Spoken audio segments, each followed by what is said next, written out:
Good evening. My name is Greg Maisel, and on behalf of the International March of the Living, I would like to welcome you to the 2022 Let There Be Light program, remembering Kristallnacht around the world.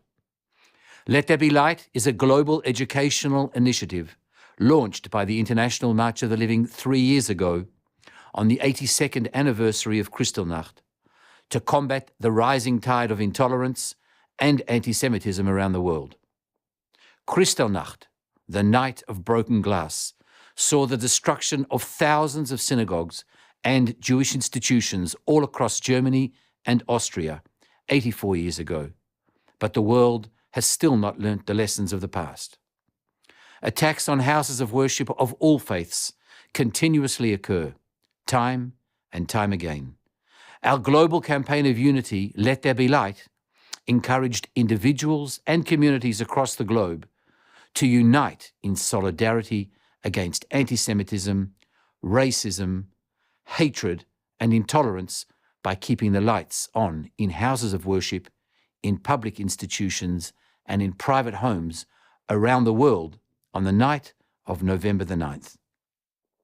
Since we launched the campaign in 2020, we have reached millions of people and brought together over 1,000 houses of worship of all faiths and institutions and partners from over 75 countries. This year, in commemoration of the 84th anniversary of Kristallnacht, Let There Be Light events were held in Vienna, in Jerusalem, and in Dubai. The Dubai event was the first ever Holocaust commemoration in the Arab world on Kristallnacht, with the participation of a Holocaust survivor, a living witness to the past, a powerful symbol of reconciliation, and an important step in widening the impact of Holocaust education. We are pleased to bring you the highlights from these moving commemorations, along with testimonies from Holocaust survivors Kugler and Walter Bingham, first-hand witnesses to the events of Kristallnacht. Before we proceed with our program, we would like to thank our generous sponsors: the Miller Center for Community Protection and Resilience at Rutgers University, the Neischloss Foundation, the Crossroads of Civilizations Museum in the United Arab Emirates, the Combat Anti-Semitism Movement, Meta, and the Austrian Jewish community.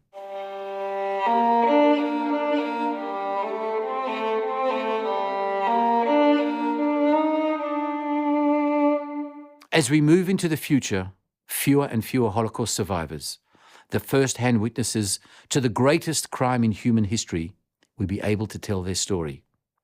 We are now privileged to hear a few words from one of those eyewitnesses, 98-year-old Walter Bingham, who will share with us his recollections from his childhood in Germany during those terrible years. I was born in Germany in 1924. I started school in 1930 at the age of 6, and for 3 years I was treated like all other boys until Hitler came to power in 1933, when everything changed. I saw the infamous book burning by the Nazis, and my father was rounded up and deported to Poland and killed in the Warsaw Ghetto. At the age of 14, I was a witness to Kristallnacht, when synagogues across Germany, Austria, and German-occupied Czechoslovakia were burned to the ground.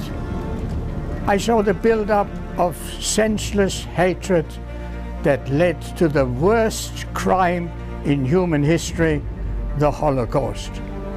Now, as I near the age of 100, with anti-Semitism and other forms of bigotry again on the rise worldwide, I implore you to do your part to ensure the lessons of the past are never forgotten.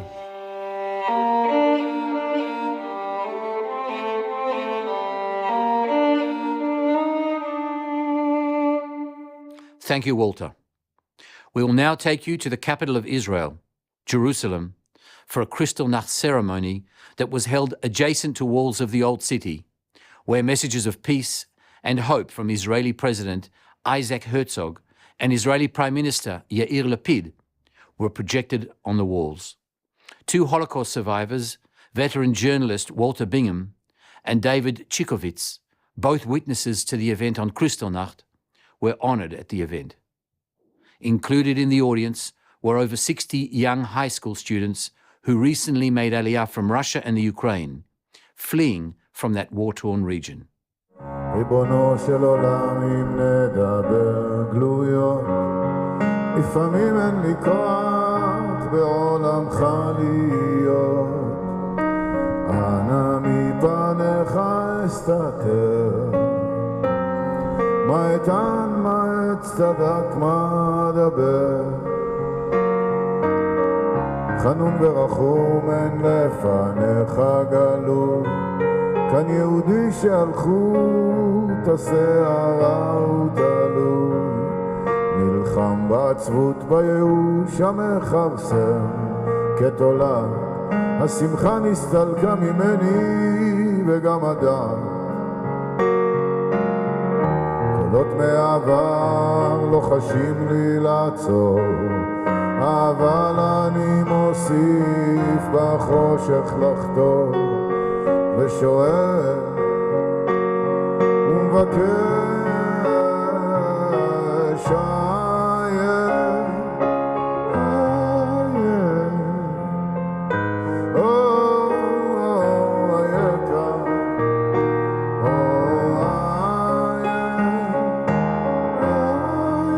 We are looking forward for the future to cooperate for peace. We cooperate for hope.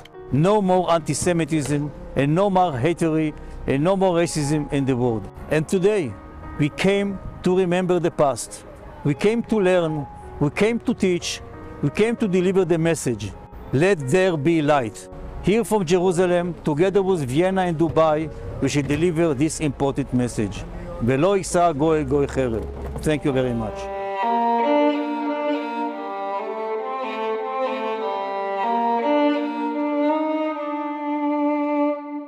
We now take you to Vienna, Austria, where some 1,500 people participated in a Light of Hope march from the Heldenplatz up to the Judenplatz, organised by the Jewish youth of Vienna.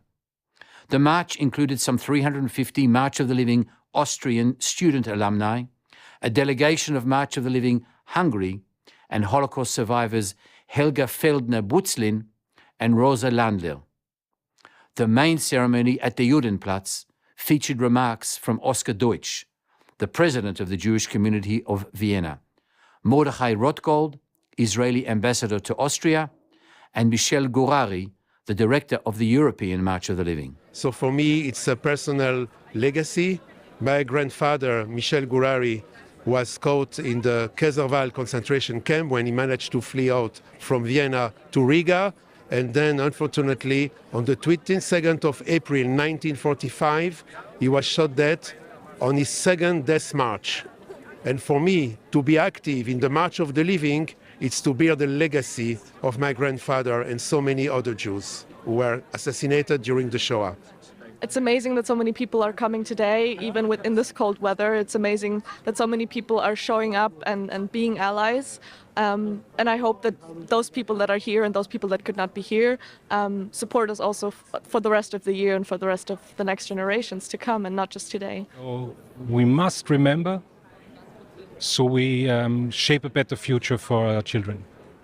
For me, it's really important that those things never happen again, and that we are remembering, that we don't forget, and that we fight against anti-Semitism and, in general, hate in our society.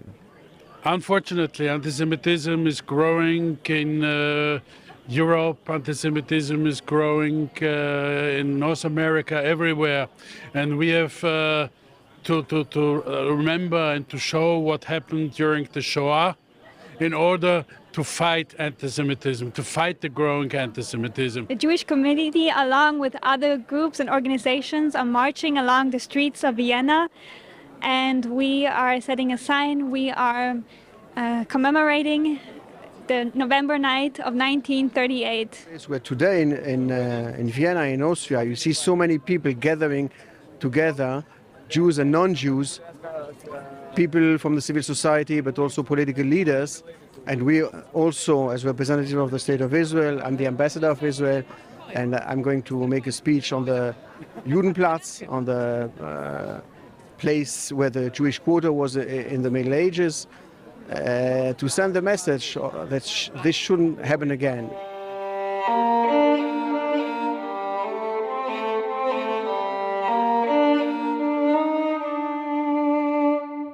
We now take you to Dubai in the United Arab Emirates, where in an historic moment, the city hosted its first ever Holocaust commemoration on the eve of Kristallnacht, with a living witness to the events of the Holocaust.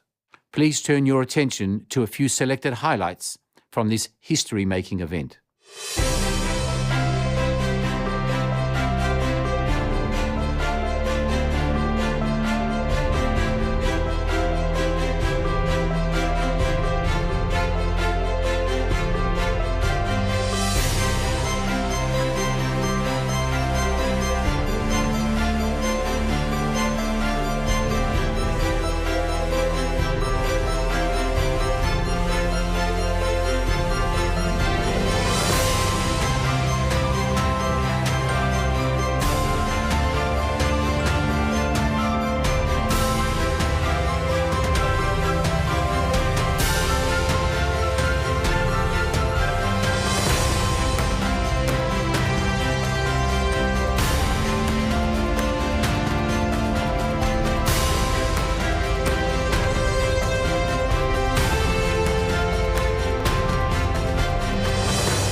For 35 years, the International March of the Living organization has been promoting Holocaust education and leading the battle against anti-Semitism, racism and intolerance. Together with its partners in the Let There Be Light initiative, International March of the Living issues a plea, resonating throughout the world, to stop the raging anti-Semitism and declare, never means never. Please turn your attention to remarks from Dr. Shmuel Rosenman, Chairman of the International March of the Living. Shalom to all. Assalamu alaikum.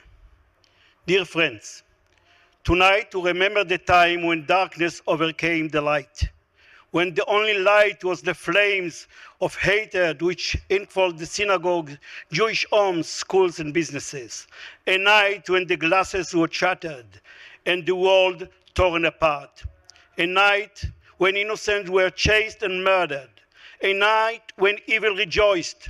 A night when humanity stood by, turned blind eye, stayed silent. Even amidst outrage, the world do nothing to stop it. The silence enabled the Holocaust. If the world had stopped it then, the Shoah could have been prevented. There is a direct link between the flames of the Kristallnacht to the gas chambers, which were built few years later.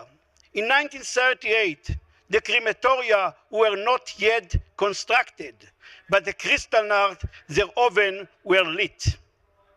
Today, we say never again. And we say, Abadan, Yani Abadan. But we must more than say it. We must mean it. Anti-Semitism is not things of the past. It is more prevalent today.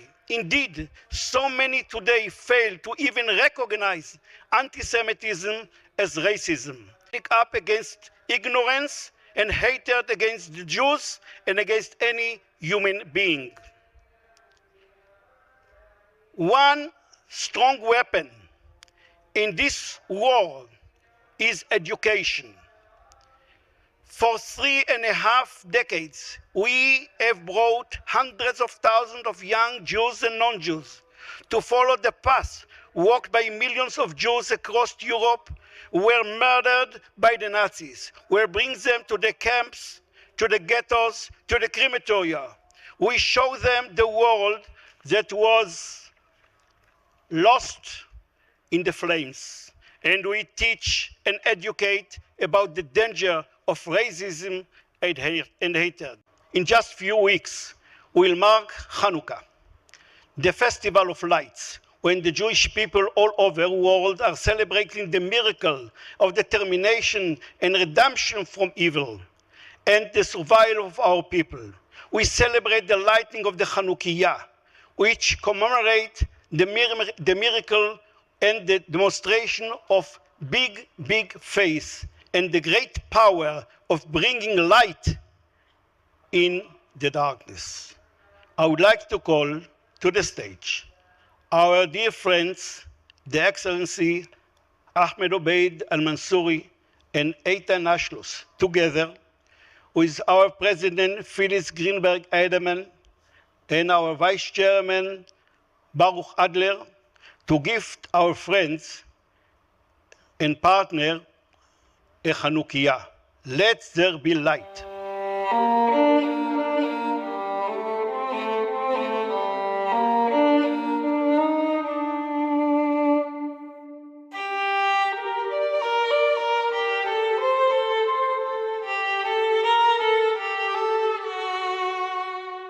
This event could not have taken place without the Abraham Accords, which opened the door to a warm peace where Jews and Arab get to know each other and honor the other's past. We will now hear remarks from His Excellency Ahmed Obeid Al-Mansouri and Eitan Naishlos, two people whose courage and vision made this evening's commemoration possible. His Excellency Ahmed Obeid Al-Mansouri, our esteemed host from the United Arab Emirates, is the founder of the Crossroads of Civilizations Museum in Dubai, as well as founder of the first Holocaust Memorial Gallery in the Arab and Muslim world. Eitan Naishlos is the president and founder of the Naishlos Foundation, which advocates for Israel, combats anti-Semitism, and provides Holocaust education. He is a member of the third generation and a grandson of Holocaust survivor Tamara Zisselman.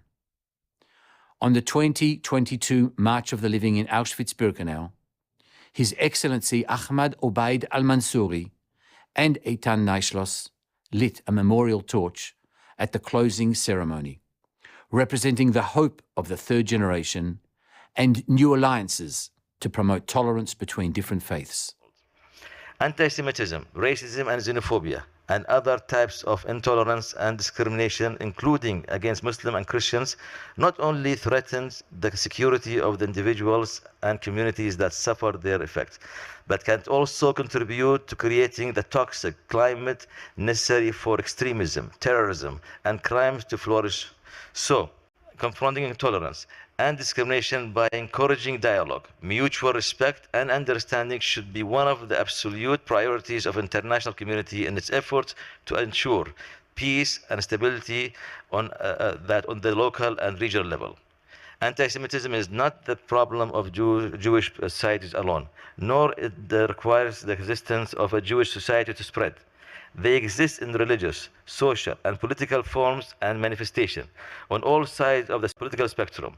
And anti-Semitism, which is a symptom of broader social and political issues, it is an expression of the reactionary and dangerous tendencies that deeply affect the heart of societies. We know that anti-Semitism is still present in the world, and there are still those who oppress others for their race, creed, or color, and their simple desire for self-determination and a better life. We know where such racism and prejudice can lead.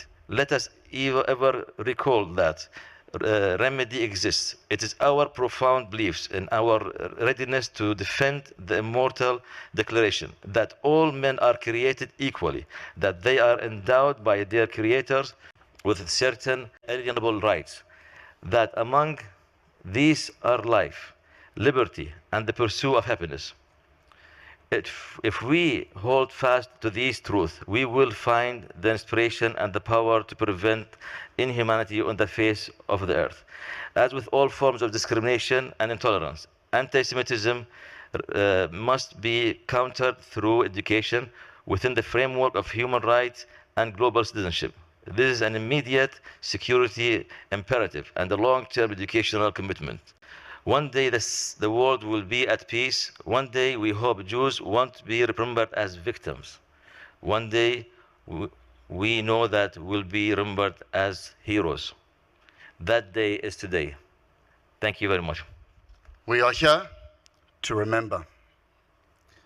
We are here to stand up for what we believe in, for tolerance and for the good of humankind. I'm thankful to be here in the United Arab Emirates under the shaded palm of the Abraham Accords. As we come together, Jews, Muslims, Christians, people of all faiths, we're here together to spread this message across the region and the world with the brave and courageous Emirati leadership. And of our generation, a generation committed to tolerance and acceptance of mutual respect and understanding.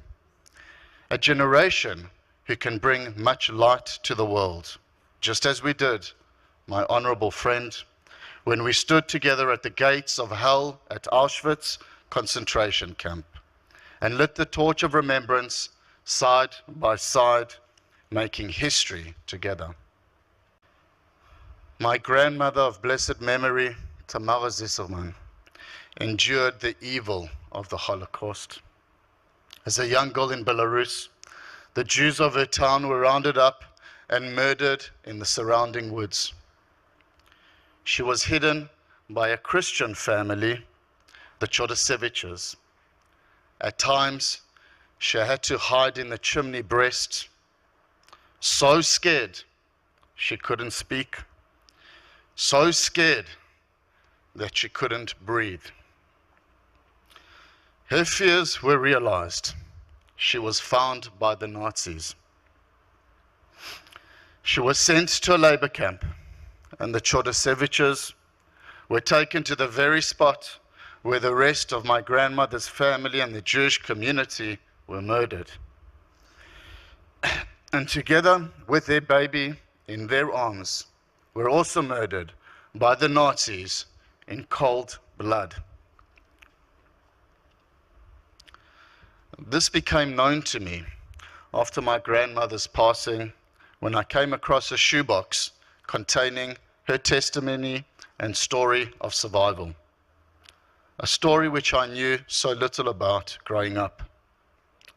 This became the inspiration behind the work that I'm pursuing today through the Naishlos Foundation and in partnership with the March of the Living, promoting Holocaust education to the next generation, the future of humanity.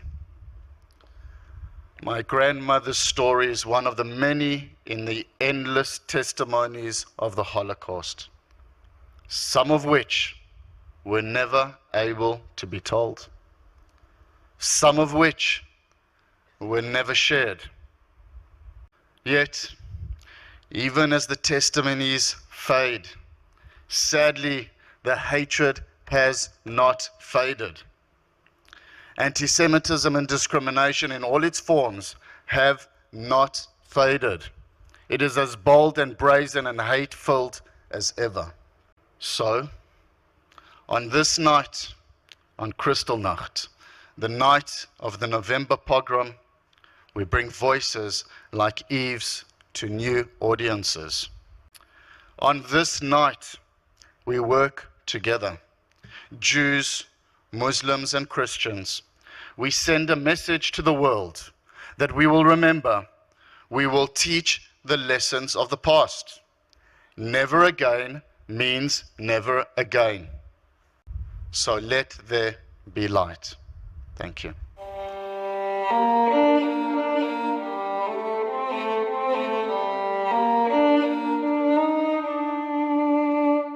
German-born Holocaust survivor Eve Kugler was only 7 years of age when Nazi thugs attacked her home, her family, and her community.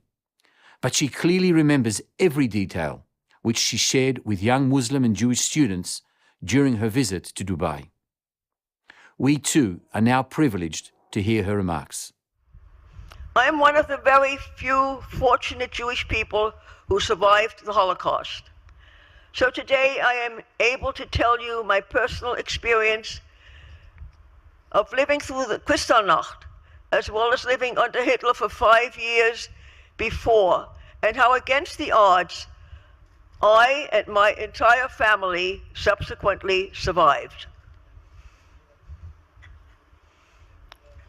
I was born in 1931, 2 years before Hitler came to power. My family consisted of my mom, my dad, my 2 sisters, and my beloved grandfather, who also lived with us. My father had a business which occupied the ground floor of the apartment building in which we lived. We were really an ordinary, observant Jewish family. When Hitler came to power, immediately signs appeared all over our city, Juden verboten, Jewish people forbidden. The powers that be in our city created a circular in which they listed the Jewish businesses all over our city, and it said, don't buy from Jewish people, don't give your money from Jewish people. My father's name was on that list. From the very beginning, we were persecuted Jews, and people stopped buying from us. They were afraid to buy in a Jewish store. Anti-Semitism became wider. Jewish children like myself were not permitted to play in the local playgrounds. We were bullied in schools. My father decided to leave Germany, and he applied for a visa to go to the Jewish homeland. And we were on a list, and when our name came up, we hoped to go. In 1935, the Nuremberg laws were passed, which made life even more systematically difficult, as items upon items were listed of what Jewish people were not allowed to do, who they were not allowed to associate with. We lost our citizenship. It got worse and worse and worse. And so we came to the end of October 1938, when on an ordinary afternoon, 2 uniformed Nazis appeared at my father's business and said, "We have come for the old man," my grandfather, my beloved 78-year-old grandfather. He was not at home. The Nazis said, "We will wait for him." And when he came back, my dad could say nothing except, "Papa, you have to go with them. They said it won't be very long." When he went to the police station to see what happened, "You're too late. We've put them all on the train. We are sending them back to Poland, where they came from. We do not want Jews in Germany." And there was nothing that we could do but worry and worry and worry. And 10 days later, in the middle of the night, there was a pounding on the door of our apartment. 6 Nazis, including the local police chief, marched into the flat, and they came to arrest my father. My sister Ruth and I stood at our bedroom door as we watched Nazis wander through our home, creating havoc. And my father was led out of our home. They slammed the door. My mother sat in a state of shock the entire night. And then my Aunt Fanny came with further terrible news. The synagogue that grandfather had built when he came from Poland late in the 1890s, 40 years earlier, had been torched by the Nazis. The fire brigade watched until there was nothing left but ashes. And so now my grandfather's gone, my father is gone again, the beginning of a loss to me, a young child, of members of my family disappearing. Hard for me to understand what was happening. It took my mother 6 months to get another visa that enabled us to go to France to join my father. Eventually, when Paris fell, the children were evacuated, and I was very fortunate in 1941, along with my sister Ruth, to be able to join a small group of children who would go to America alone, without family, on an American kinder transport. I left my parents, my sister Leah, behind. I became a foster child in America for the next 5 years, living in different foster homes, learning English, making a new life. The letters from my parents stopped. I was sure they had perished. I cried myself to sleep. I felt very alone, lonely, desperate. And then the miracle and miracle. The war was over. A postcard came. My parents had survived, although they had been arrested a year after we left, were victims of many terrible concentration camps. We learned that Leah, as I had already mentioned, had been hidden, but also survived. So we are the very fortunate family, entire nuclear family, who managed to survive the Holocaust. Unfortunately, what was the Holocaust, as we know, has been followed by other genocides. 80 years after Kristallnacht, we have still not learned to stop killing each other. Nor has anti-Semitism gone away. Rather, it has again grown. It is on the increase. Having survived the Holocaust, I continue to have hope. Hope that in my life, anti-Semitism, if not eradicated, that there will at least never, ever again be another Holocaust. Elie Wiesel said, "Whoever listens to a witness becomes a witness." That means you, ladies and gentlemen. It means you. Thank you very much.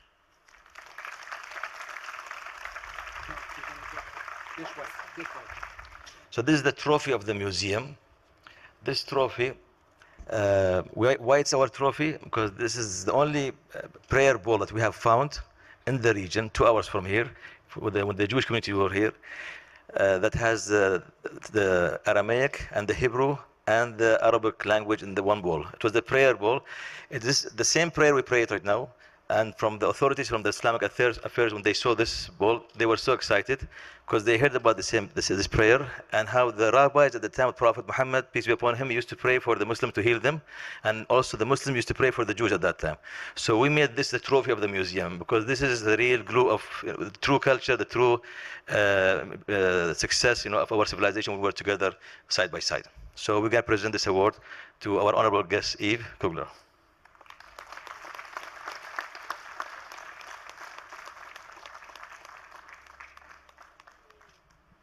I'm overwhelmed. I thank everyone, and I hope that anti-Semitism will be reduced, that we shall continue our friendship with the Arabic and Muslim community, and all of us, we must learn, and I think we will learn to live together, and let us pray for peace in the future, please. Amen.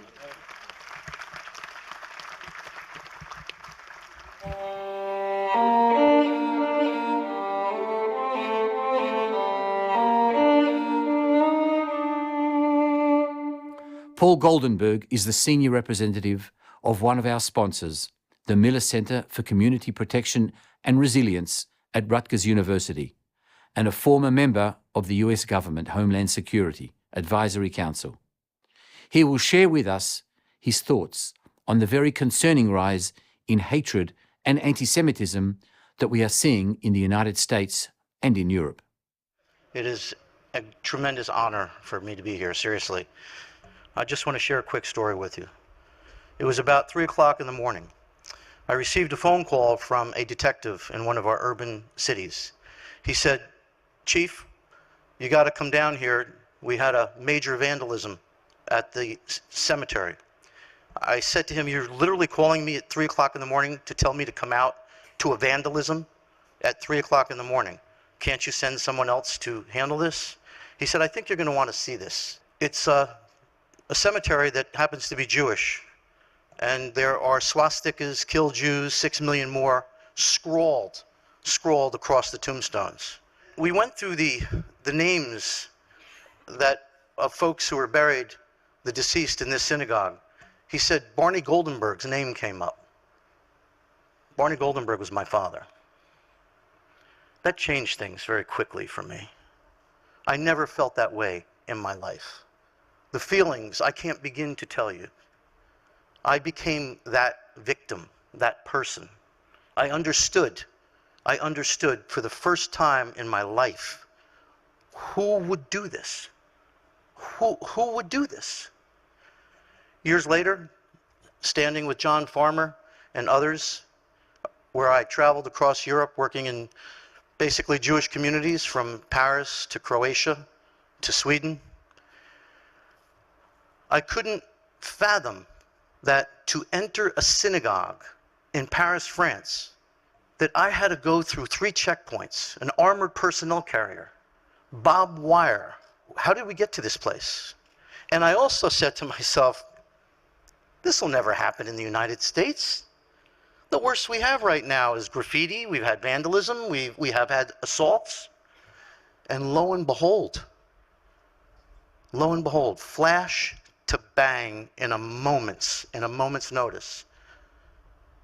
Organized massacre, organized killing, people plotting, planning on the internet, on social media. I just can't believe it. I look at my 3 children, I cannot believe it. How did we get to this place? Where do we go from here? People ask, where are the police? How are the police responding to these crimes? We have to operationalize the words never again. We say them, never again, never again. Okay, what does that mean? We have to operationalize it. And we can't do that without standing side by side with those that protect us. So where the Miller Center really focused, we focused on building capacity and building bridges of trust between Jewish communities throughout Europe and the police that are sworn to protect them. And there have been absolutely remarkable models out there. So we're very proud of the work because it's niche work and it's very different. And some people question, they said, aren't the police the problem? Well, if they are, we have to make them a part of the solution. And trust me, whatever you hear out there, they very much want to be part of the solution. This is a new paradigm. This is a new place. During times of crisis and other catastrophic events, it's the neighborhood congregations, the community outreach centers, the social service agencies, and other community organizations, the very fabric of democracies that are best positioned to become critical partners. And that's the message of the Miller Center. That's the work that we've been doing, and we're very proud of the work we're doing with the March. These communities are literally democracy's bedrock. They can't do it on their own. It's incumbent upon us to make sure that we not only don't forget, but we operationalize never again.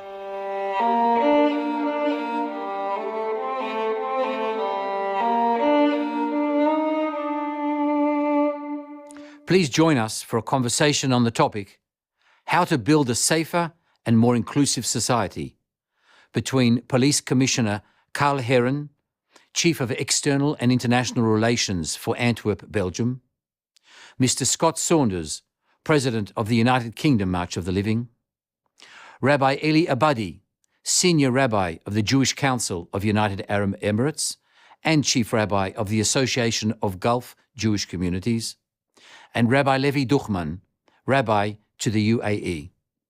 The discussion was moderated by Revital Yachin Krakowski, Deputy CEO of the International March of the Living.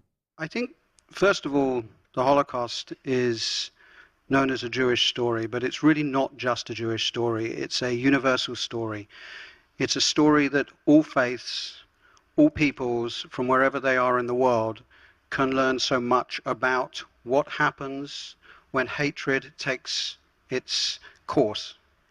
And hatred has many different forms. And we've seen You know, you talk about never again, and obviously we've seen what has happened in Rwanda and Croatia and Cambodia since the Holocaust. It is incumbent on all of us, of all faiths, to learn those lessons, to work together, and to share what actually unites us rather than what divides us. And those are very, very important things. And I think the impact of when the imams come with us, the priests come with us, and the rabbis that come with us, when they go back to their communities and they spread those lessons. I appreciate that there is so much hatred, but bit by bit, we must work together across all faiths to try to make it better. I had the honor to be part of the March of the Living several years ago, where I lit a torch and spoke. And so to me, to see an event like this here in the United Arab Emirates, it's something that speaks a lot about this country and this entire region. I think if we learn or analyze the reasons and the causes why Jews don't feel safe, maybe we could come up to the solution of how they could feel safe. The Holocaust would not have taken place had the Nazis did not find a fertile ground in Europe for the Holocaust to take place. The fertile ground of 2,000 years of children being fed anti-Semitism, children being nursed anti-Semitism, community and society being educated to be anti-Semitic and hate Jews. We need to educate the next generation, to educate ourselves, to educate everybody, to, in a sense, stop demonizing, delegitimizing the Jewish people. This afternoon was quite an inspiring event where we had a few Emirati students together with Jewish students listening to the wonderful story of Eve. The UAE is home to over 200 nationalities, and there's many residents in this country where their home countries, they don't have a Jewish community. They don't have formal relationships with Israel. And when we here as the Jewish community have these events where we educate the people around us, the light that we could spread here in the UAE is not only to the United Arab Emirates, not only to the Gulf region, so way beyond that. So Ethan, I think your role here is way, way beyond and getting to many of the other countries in the area. And through this light, like many of you mentioned, through a little bit of light, you push away a lot of darkness. I'm so glad that you will include law enforcement in this important process of education, because it's all about education. And you can go to school or to university and you can learn a lot, I'm sure, but by experiencing these traumas people carry with them, you can try to understand them. And by understanding them, you can have compassion. And you can have, how shall I put it, you can emphasize the feelings they, or the burden they carry. And for that reason, the Antwerp Police Department, like many other police departments and law enforcement agencies, we find it very important that education doesn't stop at university. You need to go out in the field and experience different things, different feelings. So, and we bring back home a lot of good ideas, and that's why we reach out to so many other organizations like the March of the Living, for example, to bring back experience and to educate our officers even better and make them experience this feeling. Because in Antwerp, I'm not sure if you know, we have a large Jewish community, a big Orthodox Jewish community, who have been, I'm sorry to say, but have been the subject of terrorist attacks since the 1980s. So it's something that the previous generation, the generation yet to come, will experience, that this burden is something they carry, and we need to not only understand it, but we will be able to fight it. And therefore, hate crime in general is a subject that the police department should address and include in the educational programs. I think all campaigns, and definitely this one, brings this message of hope, and this is in the reality where we live in today very important, to keep not only the memory alive through education, but also to spread the word and convince everybody that we still live in a wonderful world with a lot of good people, where in a lot of countries a lot of people can be what they want to be. And hope is of the utmost importance, where we as a law enforcement agency try to inspire our officers that they should bring and spread this message of hope to the population we serve. And this is throughout the world, definitely here. And I'm very honored to be here in this wonderful country where they spread the same message. So congratulations for that, and let's collaborate all together in our wonderful world. Thank you.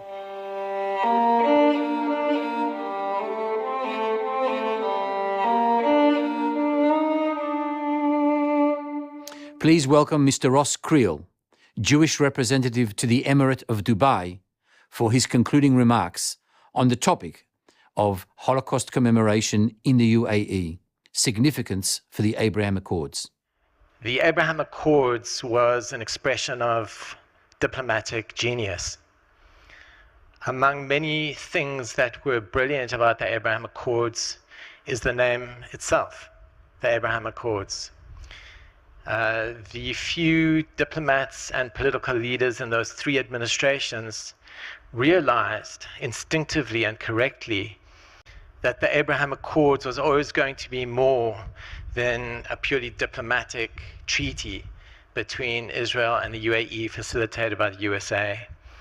It was always going to be an opportunity for the three great monotheistic faiths to reckon with each other, to have a family reunion, and to make sense of our history, our present and our future, and to do that out of the UAE with Israel. The second thing I want to say about the Abraham Accords is to acknowledge the fact of the risk that was taken by the United Arab Emirates in entering into the Accords. We as Jews need friends, and we need courageous friends. And the Emiratis and the UAE administration is exactly that. I want to finish by saying that the Abraham Accords has allowed us as Jewish community leaders to build Jewish life here in the UAE. As synagogues were destroyed during Kristallnacht, we are building synagogues here in the UAE. As Jewish businesses were destroyed in Kristallnacht, we are building Jewish businesses here, including schools and kosher restaurants. As Torah scrolls and Jewish books were desecrated, we are bringing Jewish books here into the UAE, and we hope and pray that through the vitality of our work as Jewish leaders, we will honor the memory of people that were victims and died and were affected in various ways by Kristallnacht. I'd like to finish with a short prayer with the permission of our host, dear friend Ahmed Al-Mansouri, who is the very personification of everything that this night represents. May our courage match our convictions. May our integrity match our hope. May our faith in God bring us closer together. May our meeting with the past and the present bring blessing and hope for our future. Thank you.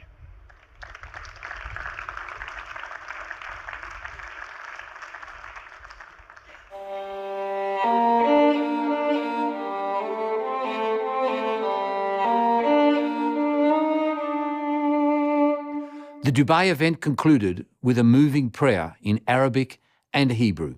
أعوذ بالله من الشيطان الرجيم. الله لا إله إلا هو الحي القيوم لا تأخذه سنة ولا نوم له ما في السماوات وما في الأرض من ذا الذي يشفع عنده إلا بإذنه يعلم ما بين أيديهم وما خلفهم ولا يحيطون بشيء من علمه إلا بما شاء وسع كرسيه السماوات والأرض ولا يؤوده حفظهما وهو العلي العظيم. בקול נשמע את האלוהים ירא ואת מצוותיו שמור, כי זה כל האדם. יעלזו חסידים בכבוד, ירננו על משכבותם, מנוחה נכונה בישיבה עליונה, במעלת קדושים וטהורים, כזוהר הרקיע מאירים ומזהירים.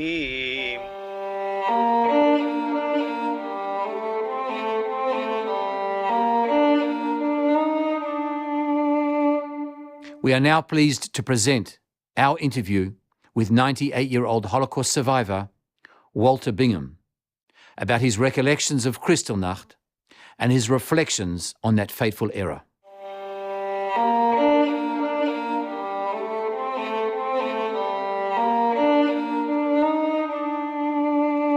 Walter Bingham was born nearly a century ago in Germany.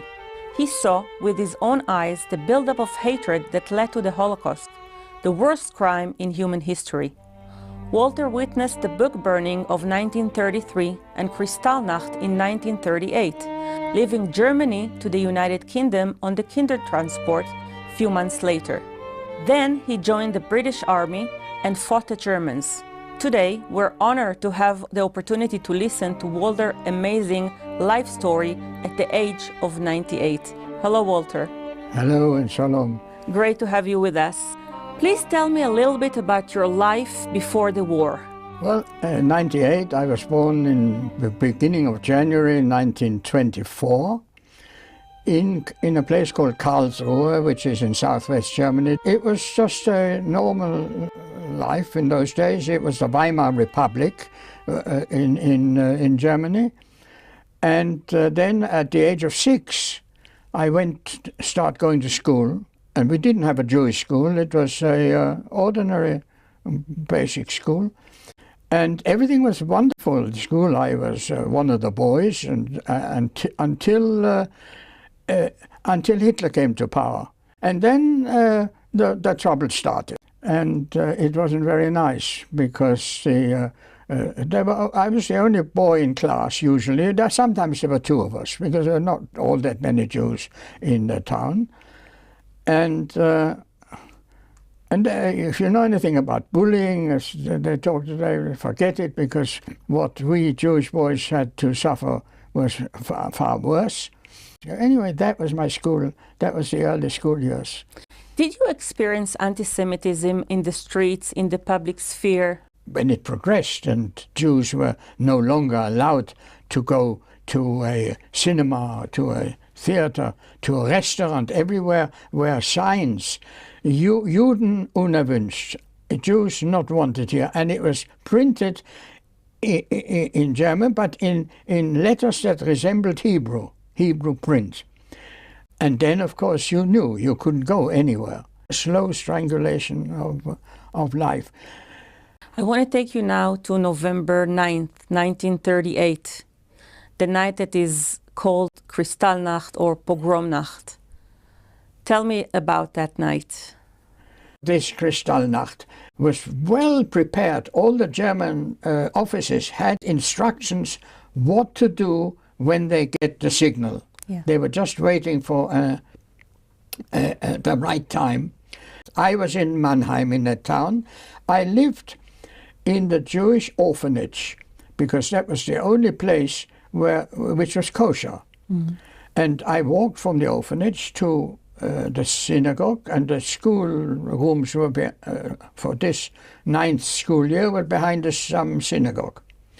And as I got near, I felt the atmosphere, and I saw, and when I got there, I saw crowds, and then I saw that synagogue burning, and people standing around. And the fire service was there, of course, but not to douse the flames of the synagogue, but to cool the neighboring property.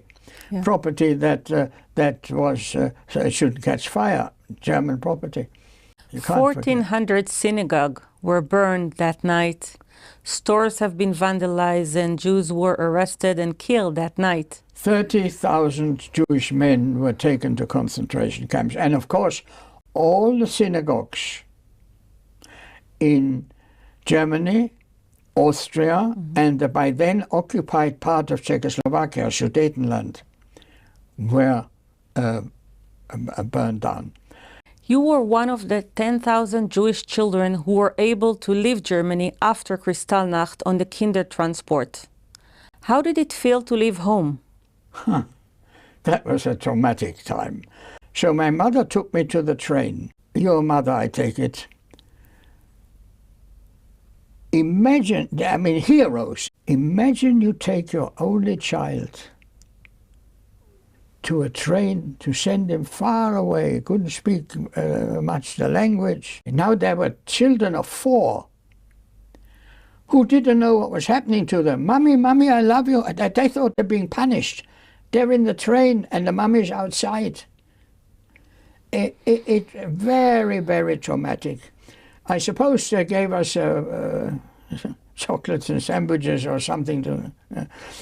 For me, at that time, I must say, it was a mixed emotions. There was, of course, the sadness of leaving my mother. But going on a big international journey somewhere, I'd never been on such an international train. But that was very, very, very emotional. I mean, it sank in later. You wave goodbye by the windows, and the parents were standing on the platform, and my mother waving. I can't imagine how she felt when the train pulled out. I get goosebumps telling the story. And she knew that it was going to be war. Everybody knew, and who knew what was going to be during the war. What happened to your mother? I must tell you, I was one of the very, very minute percentage who were reunited with their mother after the war. Walter, arriving to the United Kingdom, what happened to you later?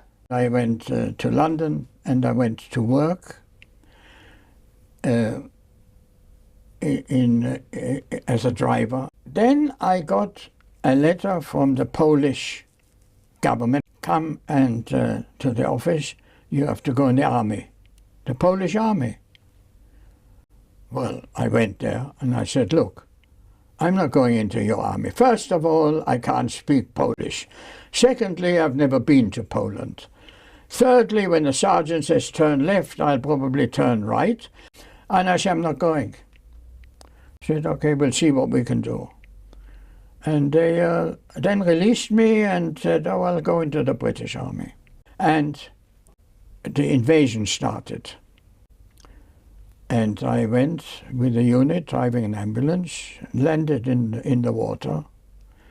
And it was not on D-Day, it was a couple of days later. You have received Medal of Honor from both the United Kingdom and France.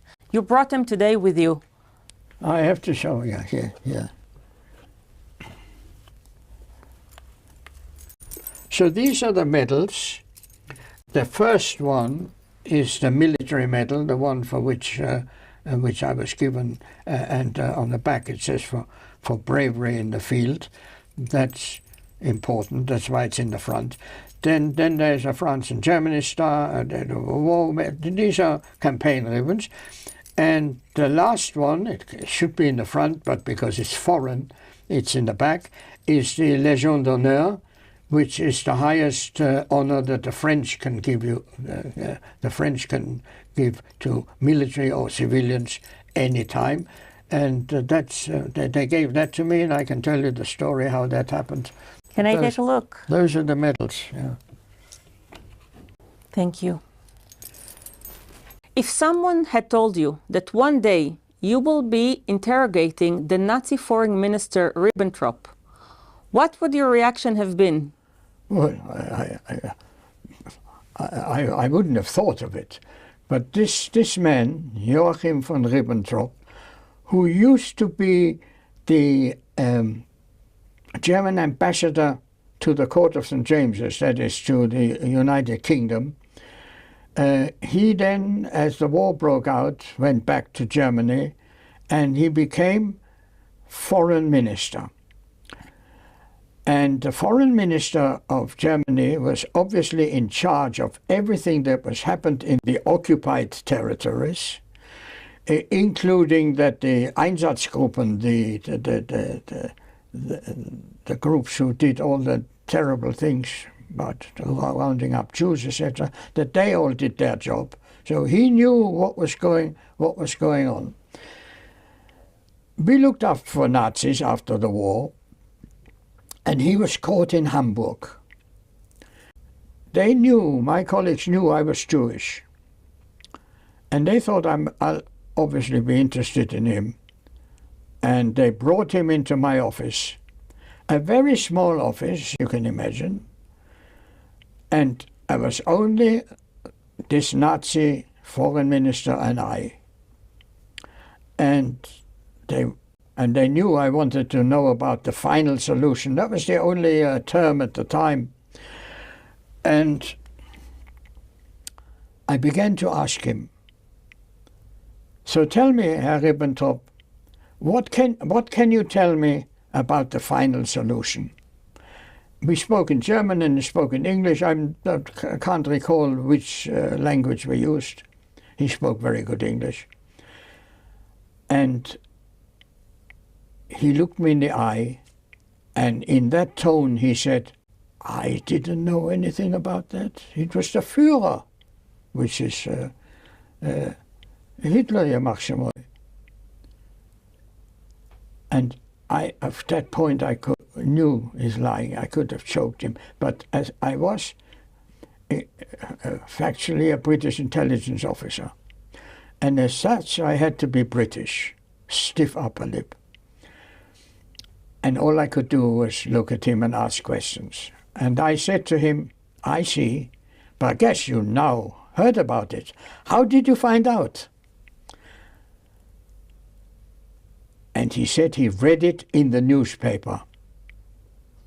Now the newspaper was one sheet, A3 or whatever they call it, printed on both sides, published by the British and German.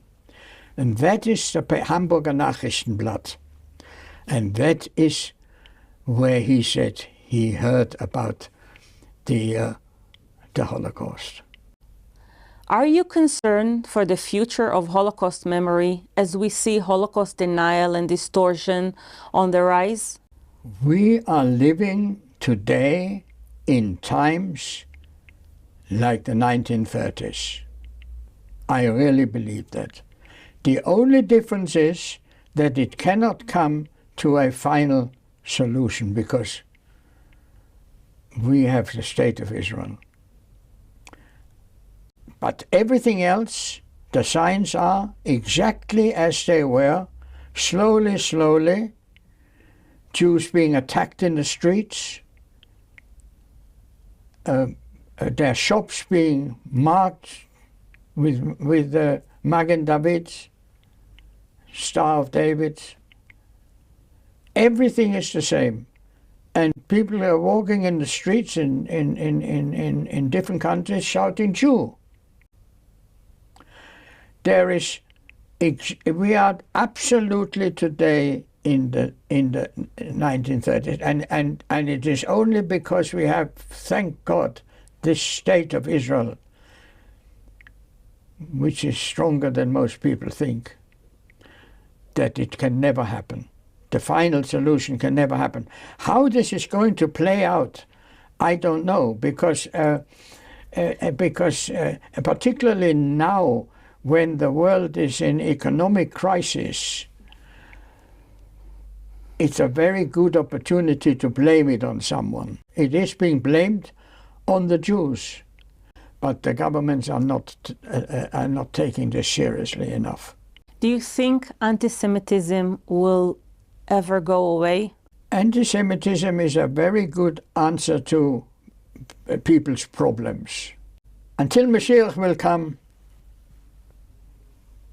it will go on. It will. It's ingrained in history in the people.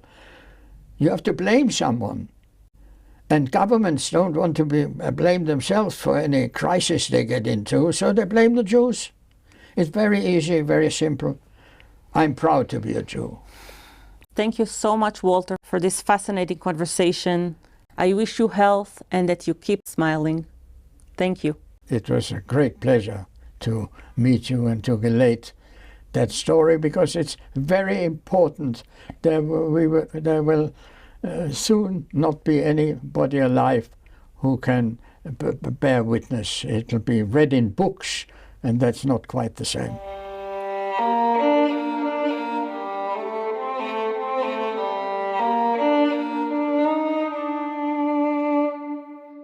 This concludes this evening's 2022 Let There Be Light program.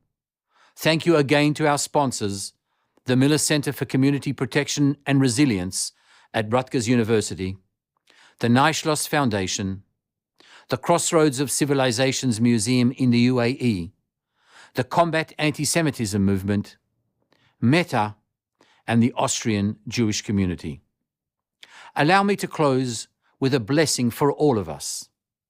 Let there be light and peace in our homes, in our communities, in Israel and in the Middle East, and indeed throughout the world. Shalom.